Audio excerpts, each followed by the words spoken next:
Bon, Dominique Sopo, bonjour. Bonjour. Il est content d'être là, Dominique Sopo. Il est à peine en ligne depuis 2 minutes. Il s'est pris une volée de bois vert. Bon, alors c'est vrai que il qualifie ça, Jean Robin, de nouvelle extrême droite. Il parle de la radicalité d'une certaine extrême gauche qui, sur le plan de la communication, procède parfois par amalgame, un peu comme l'extrême droite. Ça, vous l'avez compris. Mais c'est vrai que il y a une dimension discriminante aussi un peu dans l'antiracisme. Hein, vous pensez pas? Ah bon? Je sais pas, développer. Je sais pas ce qu'il y a de discriminant dans l'antiracisme. Il disait qu'il n'y a jamais eu quelqu'un qui avait été condamné pour racisme anti-blanc. Or, j'imagine qu'il y en a sans arrêt tous les jours du racisme anti-blanc. Par exemple? Ouais.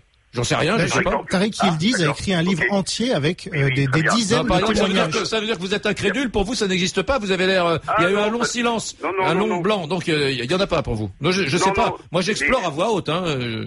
Oui, bien sûr. Mais bon, ce sont des pensées un peu orientées. Mais bon, peu importe.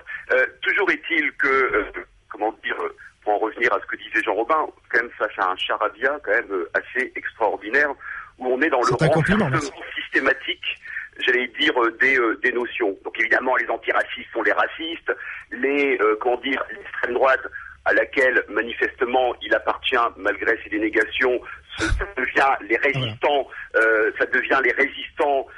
alors même que ce n'est pas ce qui a tout à fait symbolisé l'extrême droite dans l'histoire en l'occurrence. Donc ces renversements systématiques de notions sont assez grossiers, et les amalgames, les mensonges qui ont été là un bon concentré de ce que vient de dire Monsieur Robin en quelques minutes. Mais sur les faits. En l'occurrence. Sur les faits. Oui, sur les faits justement. D'abord parce que, par exemple, Monsieur Delanoë ne donne pas de l'argent, c'est la mairie de Paris en l'occurrence, ce qui est un peu différent. Par ailleurs, figurez-vous que la chaîne qui a permis aussi de financer le concert, c'est Direct Star, qui appartient à Monsieur Bolloré. Donc vous voyez que ce n'est pas tout à fait la gauche qui finance le concert Monsieur Robin. Donc ce serait bien de ne pas voir ce que vous croyez dans les faits, comme vous dites, puisque les faits que vous commentez ne sont pas tout à fait exacts.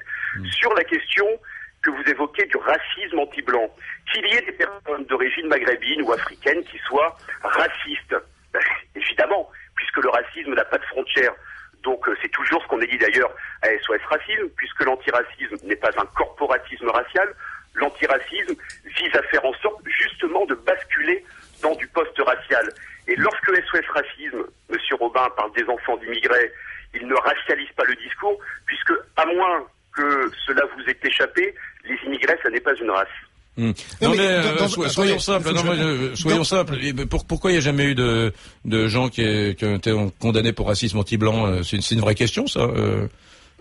SOS Racisme n'a jamais fait de procès en racisme. Vous savez quand même qu'il y a des lois dans ce pays, en l'occurrence, que... Non mais répondez-moi simplement, il y en a jamais eu. Oui, attendez, pour être condamné, c'est par rapport à la loi et la jurisprudence. Donc pour vous répondre, je veux bien vous faire une réponse sans parler de la loi et de la jurisprudence, il n'y a pas de problème, mais bon, juste, je ne sais pas comment je peux vous répondre. Allez-y. Donc en l'occurrence, la loi et la jurisprudence déterminent dans le pays le fait qu'il y a des catégories de population qui sont susceptibles d'être en situation de faiblesse, notamment lorsqu'elles sont en minorité, et ce sont ces catégories de population qui vont pouvoir revendiquer en général le fait d'avoir été agressées au titre de la race, de la religion, etc., etc.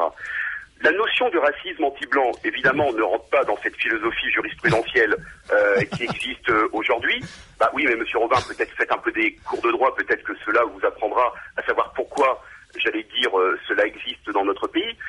Ensuite, qu'il y ait des personnes qui soient prises pour cible, éventuellement parce qu'elles sont de telle ou telle origine, et y compris parce qu'elles sont blanches, évidemment que cela existe, mais ce que essaie de faire croire Monsieur Robin, c'est que SOS Racisme serait une sorte de 5e colonne qui viendrait agresser les Blancs. Donc d'ailleurs, je tiens à faire remarquer que j'agresserais ma propre mère qui est blanche, juste au passage comme ça, mais bon, peu importe. Non, mais il dit pas un truc pareil. J'ai jamais dit ça. Non, mais attendez, ne caricaturez pas. Tout à votre honneur. Non, je ne caricature absolument pas. Non, mais Dominique Sopo, on essaie d'avoir un discours intelligent. On va dire les choses clairement. Le racisme anti-blanc est une notion qui a été forgée par l'extrême droite et par le Front National depuis des années. Donc ça, c'est pas de la caricature, ce sont des faits. Voilà. C'est vrai ça, Jean Robin? Non mais ça c'est voilà, on est typiquement. Oui, attendez, oui, je réponds. Cela vient de la griffe qui a commencé avec le racisme. Allez-y, non mais répondez. Le racisme anti-occidental, le on a encore l'illustration. Attendez, Dominique Sopo. D'extrême droite qui depuis des années demande que le racisme anti-blanc soit reconnu à sa juste valeur parce que pour eux c'est le vrai racisme. Non mais on peut pas parler.